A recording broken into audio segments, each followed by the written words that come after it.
Islamic videos کے لیے ہند Islamic channel کو سبسکرائب کریں، بیل آئکن دبائیں تاکہ یہ نئے ویڈیو کی اپڈیٹ۔ اور پھر اللہ کے رسول علیہ السلام نے اپنی زندگی میں کئی مرتبہ اپنی امی کا تذکرہ کیا، چونکہ سیدہ آمنہ خاتون رضی اللہ تعالی عنہ بہت چھوٹی عمر میں بیوہ ہو گئی تھی، بلکہ یہ سمجھ لیں کہ شادی کو تیسرا مہینہ ہی شروع ہوا تھا شادی کو، اور سیدہ آمنہ بیوہ ہو گئی تھی۔ اچھا یہ بھی بتا دوں، حضرت آمنہ خاتون اپنی وقت کی عظیم شاعرہ تھی، یعنی شعر کہنے کا اللہ تعالیٰ نے آپ کو ہنر عطا کیا۔ حیرت کی بات یہ، زمانے جاہلیت میں میرے نبی کی امی جان کا انداز تو دیکھیں، میرے نبی کی والدہ کا انداز دیکھیں کہ جاہلیت کے دور میں اتنی عظیم شاعرہ ہے۔ طبقات میں امام ابن سعد نے، اسی طریقے سے سیرت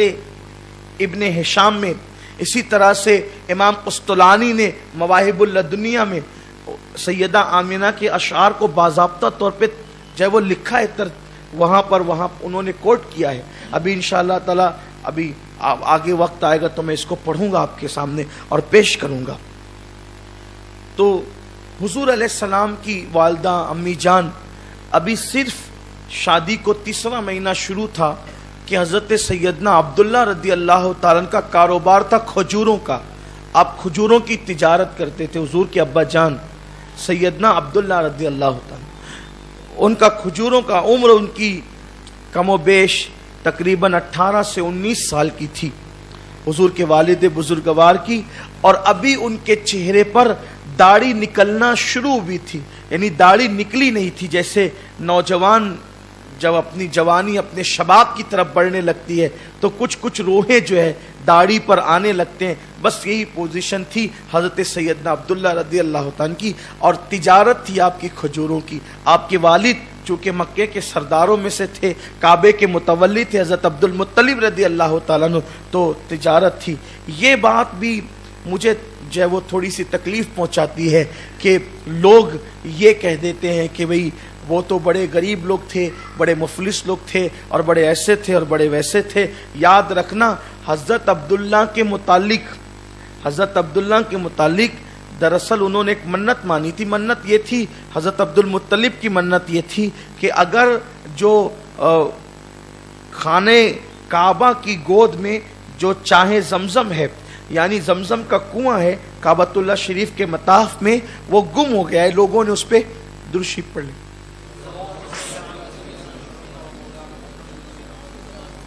رب صلی وسلم دائما ابدا علی حبیبک خیر الخلق کلہم صلاۃ و سلام علیک یا جد الحسن والحسین۔ تو لوگوں نے اس کو بند کر دیا تھا اور وہ گم ہو گیا تھا، اور گم ہونے تقریباً صدیاں بیت گئی تھی۔ قبیلہ بنو جرہم جو ہے وہ گیا تو جاتے جاتے ان لوگوں نے کعبۃ اللہ شریف کے گود میں جو چاہے زمزم تھا اس کو چھپا دیا تھا۔ اب لوگ ڈھونڈتے رہے تھے، اس کو ملتا نہیں تھا۔ حضرت عبد المطلب نے منت مانی تھی کہ اگر یہ مل جائے گا تو میرے جو 10 بیٹے ہیں ان میں سے ایک بیٹے کو میں اللہ کی راہ میں ذبح کر دوں۔ اب 10 بیٹے تھے، اور جب منت تو مان لی بیٹا ذبح کرنے کی، مگر اب 10 میں سے ذبح کس کو کرے؟ زمزم مل تو گیا، تو قرعہ ڈالا تو حضرت عبداللہ کا نام نکلا، اور حضرت عبداللہ تھے بڑے خوبصورت، اور پیشانی میں نور محمدی چمکتا تھا، تو ان کا دل نہیں چاہا کہ میں اپنے بیٹے کو ذبح کر دوں۔ پھر اس کے بعد دوسری بار پھر قرعہ ڈالا، پھر انہی کا نام نکلا، پھر قرعہ ڈالا، پھر انہی کا نام نکلا، تو کہا کہ اب تو ذبح کرنا ہے۔ لیکن پھر لوگوں نے مشورہ دیا ایک کام کریں، اب عبداللہ کا نام تو طے ہے ذبح کرنے کے لیے، لیکن عبداللہ کے عوض میں کچھ اور ذبح کرتے۔ تو حضرت عبداللہ کا نام ڈالا، ایک اونٹ کا نام ڈالا، پھر بھی حضرت عبداللہ کا نام، حضرت عبداللہ کا نام ڈالا، 10 اونٹوں کے نام ڈالے، پھر بھی حضرت عبداللہ کے نام، اس طرح 100 اونٹوں کا نام ڈالا اور حضرت عبداللہ کا نام ڈالا، تب 100 اونٹوں کا قرآن نکلا۔ تو حضرت عبداللہ کے بدلے میں حضرت عبد المطلب نے 100 اونٹ ذبح کیے تھے۔ بھائی جو 100 اونٹ اس دور میں ذبح کرے وہ غریب ہو سکتا ہے، وہ مفلس ہو سکتا ہے، یہ بات بھی لوگوں کو سوچنا چاہیے، ذہن میں رکھنا چاہیے۔ 100 اونٹ ذبح کیے تھے، اسی لیے حضور علیہ السلام فرماتے تھے کہ میں 2 ذبیحوں کا بیٹا ہوں،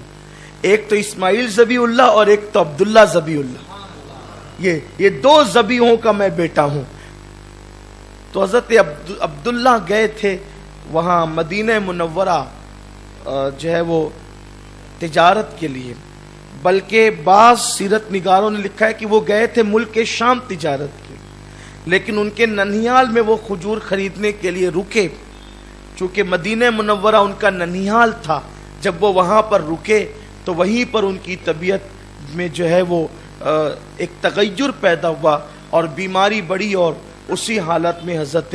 عبداللہ کا وصال ہو گیا۔ آج کل مسجد نبوی شریف میں جو حصہ باب صدیق کے آس پاس آپ دیکھتے ہیں، اگر آپ گئے ہیں تو یا جو نہیں گئے اللہ تعالیٰ انہیں دکھائے، باب صدیق کے آس پاس کا جو حصہ ہے، کہتے ہیں کہ حضرت عبداللہ کا مزار وہیں پر تھا، لیکن برسوں پہلے جب مسجد نبوی کی توسیع کی گئی تو وہاں سے حضرت عبداللہ کے قبر کو کھول کر نکال لیا گیا اور انہیں جنت البقیع میں منتقل کر دیا گیا۔ اس کا مطلب یہ ہے کہ جب حضرت عبداللہ کو دفن کیا گیا تھا تو اس دن سے لے کر نکالنے تک کم و بیش 1000 سال سے زیادہ تو بیت گئے تھے، 1000 سال سے زیادہ بلکہ 1200-1300 سال بیت گئے تھے، لیکن جب حضرت عبداللہ کو نکالا گیا تو اس وقت تو دنیا بھر سے بڑے بڑے مفتیوں کو اور بڑے بڑے علماء اور وزراء کو سعودی حکومت نے دعوت دے کر کے بلایا تھا، اور مفتی اعظم مصر کا کہنا ہے کہ وہ بھی تشریف لے گئے تھے۔ تو جب حضور علیہ السلام کے والد کے جسد مبارکہ کو نکالا گیا اور اسٹیچر پہ رکھا گیا تو کہتے ہیں کہ ہم نے حضور کے والد بزرگوار کی زیارت کی۔ 18 سے 19 سال کی عمر لگتی تھی، چہرے پہ داڑھی بھی نہیں نکلی تھی، تو ہم نے سوچا کہ بھئی حضور کو تو نہیں دیکھا لیکن حضور کے والد کی زیارت آج ہو جائے گی۔ اور جب وہ اسٹیچر پہ حضرت عبداللہ کے جسم کو رکھا گیا تو ہم نے ان کے جسم کو ٹچ کر کے بھی دیکھا، تو ایسا لگتا تھا کہ جیسے ہم کسی کپاس کو ٹچ کرتے